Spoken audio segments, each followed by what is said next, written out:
5 days का SSB interview होने के बाद जो कैंडिडेट्स एसएसबी मेडिकल के लिए रिकमेंड होते हैं, सिर्फ उन्हें ही सेंटर में रुकना होता है। जैसे ही आपकी एसएसबी इंटरव्यू की कॉन्फ्रेंस समाप्त होती है, उसके अगले दिन ही एसएसबी मेडिकल की फर्स्ट डे की शुरुआत हो जाती है और इसका भी पूरा प्रोसीजर करीबन 4 से 5 दिनों का होता है। ये डिपेंड करता है कि नंबर ऑफ़ कैंडिडेट्स कितने हैं। तो दोस्तों, ये इंट्रोडक्शन से आपको पता लग ही गया होगा कि आज की इस वीडियो में हम बात करने वाले हैं एसएसबी मेडिकल की पूरी प्रोसीजर के बारे में। यानी इसमें कौन कौन से टेस्ट होंगे, आपको कहाँ रिपोर्ट करना होगा और साथ ही साथ डे 1 से डे 5 तक का स्टेप बाय स्टेप सारा प्रोसीजर बताएंगे। वीडियो में अंत तक बने रहें। और अगर आपने 5 डेज एसएसबी इंटरव्यू की पूरी प्रोसीजर की वीडियो अभी तक नहीं देखी तो आई बटन या डिस्क्रिप्शन में लिंक दिया है, आप जाके ज़रूर देखें। तो चलिए दोस्तों, वीडियो शुरू करते हैं। जो कैंडिडेट्स एसएसबी मेडिकल के लिए रिकमेंड होते हैं, उन्हें उनके सेंटर से वहीं के मिलिट्री हॉस्पिटल में बस से ले जाया जाता है। जैसे अगर आपका सेंटर एसएसबी इलाहाबाद है तो आपको इलाहाबाद के ही मिलिट्री हॉस्पिटल में मेडिकल के लिए ले जाया जाता है, जिसका रिपोर्टिंग टाइम सुबह 7:30 बजे होता है। यानी इससे पहले आपको वहां रिपोर्ट करना होता है और यहीं से आपकी फर्स्ट डे की शुरुआत होती है। दोस्तों, most of the candidates SSB के लिए परेशान रहते हैं, यहाँ तक कि कमेंट सेक्शन में इसके बेस्ट कोचिंग के बारे में पूछते हैं। तो मैंने पता किया है कि अनअकैडमी में जैसे पहले एनडीए और सीडीएस की कैटेगरी थी, वैसे ही अब एसएसबी की भी कैटेगरी है। और अगर आप एसएसबी कैटेगरी के लिए प्रिपेयर करना चाहते हैं तो उसके लिए आपको थोड़ी मेहनत तो करनी होगी। अनअकैडमी लर्निंग ऐप पे एसएसबी कैटेगरी में जाके सबसे पहले गेट सब्सक्रिप्शन में क्लिक करना होगा। उसके बाद उसका प्राइस दिख जाएगा। जो प्राइस लिखा हुआ है उसमें भी 10% का डिस्काउंट मिल जाएगा अगर आप VSC10 रेफरल कोड लगाते हैं तो। और अभी कॉम्बो ऑफर भी चल रहा है। एनडीए का 1 ईयर का सब्सक्रिप्शन लेने से एसएसबी का 1 ईयर का सब्सक्रिप्शन फ्री मिलेगा, जो कि 1 से 31 जुलाई तक ही एप्लीकेबल है। और आपका NDA, air force X and Y, navy, इनका प्राइस 15 जुलाई से बढ़ने वाला है। तो जल्दी से आप अनअकैडमी लर्निंग ऐप को प्ले स्टोर या डिस्क्रिप्शन में लिंक दिया है, वहां से डाउनलोड कर लीजिए और अपने प्रिपरेशन स्टार्ट कर दीजिए। जैसे ही आप एमएच रिपोर्ट करते हैं तो सबसे पहले आपका डॉक्यूमेंट वेरिफिकेशन होता है और फिर आपको कुछ फॉर्म भराया जाता है, जिसमें करीबन 2 से ढाई घंटे का समय लगता है। फिर आपको एक नया चेस्ट नंबर अलॉट किया जाता है। उसके बाद आपका ब्लड सैंपल और यूरिन सैंपल लिया जाता है और यह आपको पैथोलॉजी लैब में सबमिट करना होता है, जिसका रिजल्ट आपको उस दिन नहीं बताया जाता, बस आपने जो फॉर्म भरा था उसमें लिख देते हैं। उसके बाद कोई डिसाइडेड नहीं होता कि अगले दिन ही या उसी दिन आपका कौन सा टेस्ट होने वाला है।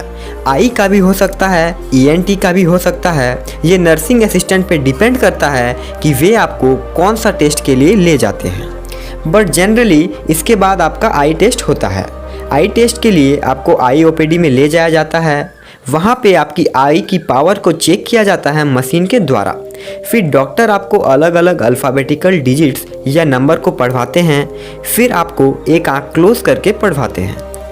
उसके बाद आपका कलर ब्लाइंडनेस टेस्ट होता है। इसके लिए आपको कुछ इस तरह की शीट्स दिखाई जाती है, जिसमें अल्फ़ाबेट्स, डिजिट्स और कुछ शेप्स बनी हुई होती है।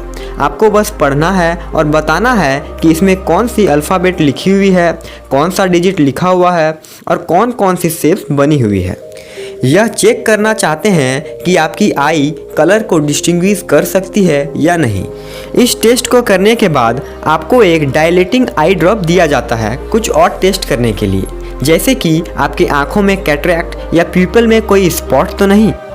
आई ड्रॉप के कारण 15 से 20 मिनट तक आपको धुंधली दिखाई देती है, क्योंकि उस टाइम आपकी आंखों में ज़्यादा लाइट एंटर करता है, जिसके कारण आपकी प्यूपिल छोटी हो जाती है और आपको धुंधला दिखाई पड़ता है।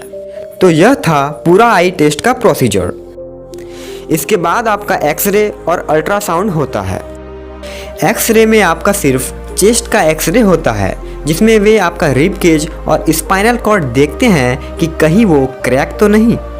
चेस्ट एक्सरे होने के बाद आपका अल्ट्रासाउंड होता है, जिसके लिए आपको बहुत सारा पानी पीना होता है ताकि आपका यूरिनरी ब्लैडर फुल हो जाए और आपकी रिपोर्ट अच्छी आए। इसमें जनरली किडनी, लीवर और किडनी में स्टोन को चेक किया जाता है। तो इस तरह से आपका फर्स्ट डे कंप्लीट होता है। हो सकता है कि अगर आपका कुछ टेस्ट पहले दिन में ना हुआ तो दूसरे दिन में लिया जाता है। सेकेंड डे यानी दूसरे दिन में आपका जनरली ENT टेस्ट होता है, यानी ear, nose and throat test. इसके लिए आपको ENT डिपार्टमेंट ले जाया जाता है और एक ऑटोस्कोप नाम की एक मशीन होती है जिससे आपके दोनों कानों को चेक किया जाता है।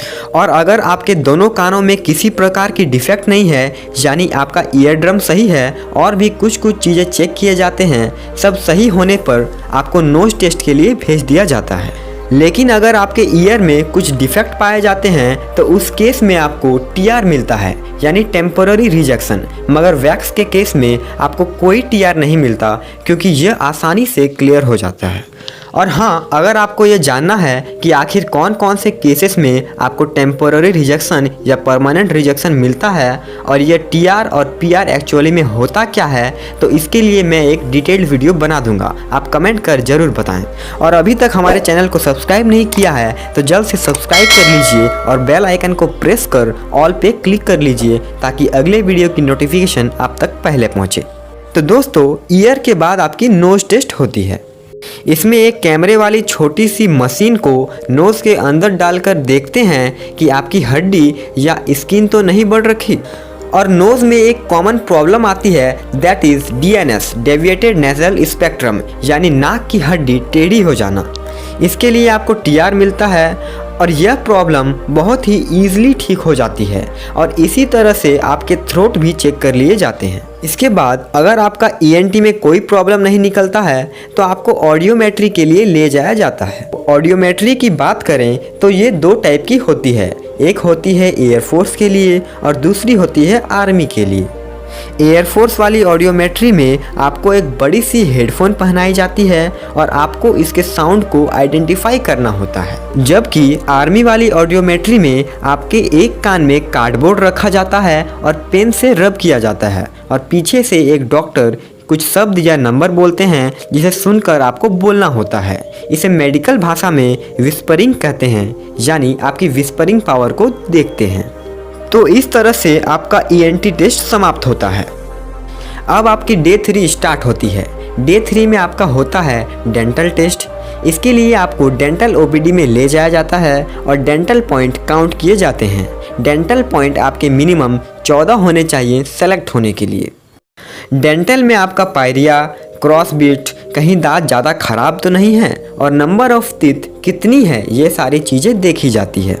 जनरली डेंटल बहुत इजी होता है और मोस्ट ऑफ द केसेस में कोई रिजेक्शन नहीं मिलता।